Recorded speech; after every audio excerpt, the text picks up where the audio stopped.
Hi everybody, Ellen here. Today I come to you guys to talk about 5 books I wish I read during 2019.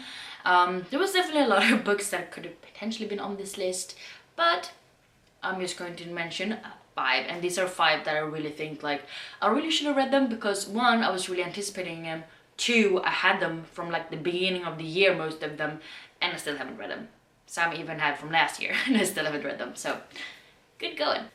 So the first one is Cersei by Madeline Miller. This is a book about, a Greek goddess, and she's pretty much a witch.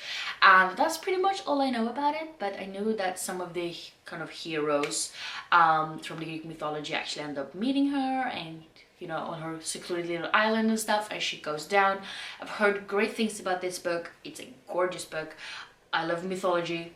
I love witches, so I really don't know why I haven't read it, and I've had it for quite some time now, so it really should have been on my read list by now. The second one is Ninth House by Leigh Bardugo. I also had this one since its release and I haven't read it, which is weird because Leigh Bardugo is actually one of my favorite authors. Maybe the reason I'm putting it off a little bit is because I've heard some mixed reviews about it. It hasn't really been as well received as I had hoped, so that might be why. But in this one we meet Alex Turner, and she is supposed to go to Yale, but somebody ends up dead, and there's sort of a little bit, I think, a little bit supernatural aspects to it as well, and she's just trying to figure out why the girl died and everything like that. And it sounds really cool and up my alley, so I just have to do it. Just need to read it. And the third one is A Reaper at the Gates by Sabaa Tahir.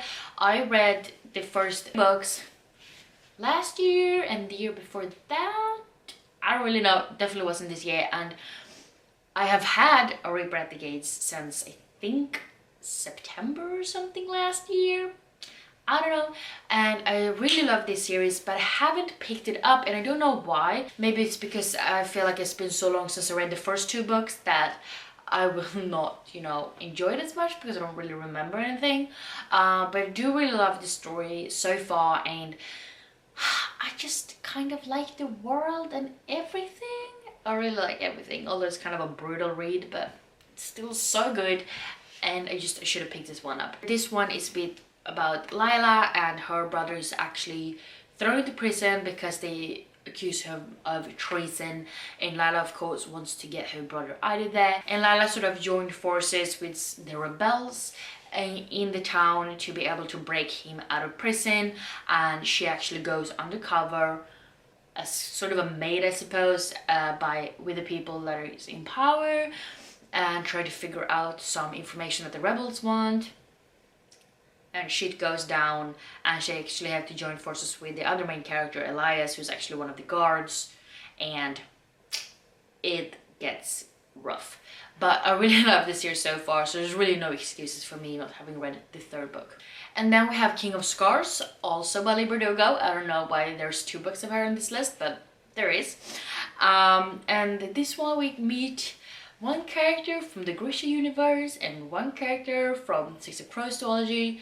I love both of those series, especially Six of Crows duology. I really should have read this book, but this book came out in like January or February or something this year, and originally I think I got so delayed because I was planning on rereading the Grisha verse books first before reading this one, but I didn't really feel like doing it, so I kind of put it off. And now I just haven't read either of the books. And the last one is Harry Potter and the Goblet of Fire, the illustrated edition. I started my reread of the illustrated editions really late. I'm still on the 3rd one, which I haven't really had the time to pick up because I've had so many other books to read, so I'm still kind of in the middle of that one. So I really need to read the Goblet of Fire because I've waited so long for this book since it didn't come out last year like I had hoped. We did get another book, sure, but not in the actual series, and I really want to know how everything is illustrated and how it looks and everything like that, because Harry Potter is my main passion in life. But yeah, I really should have read it, and I'm so sad that I haven't. But to be honest, it was really ridiculously delayed when I ordered it. It came like 3 weeks later than it was supposed to, so I kind of feel like I have an excuse right there. but yeah, I really should have read it anyways. But yeah, those were the 5 books that I wish I read in 2019. I'm definitely going to make sure I read them in 2020, hopefully as soon as possible. But yeah, if you've read any of these books, please let me know down below what you thought about them, without spoiling of course. And if you like this video, please don't forget to give me some thumbs up, and also don't forget to subscribe to my channel by clicking the button down below. And yeah, I will see each other in the next one. Bye!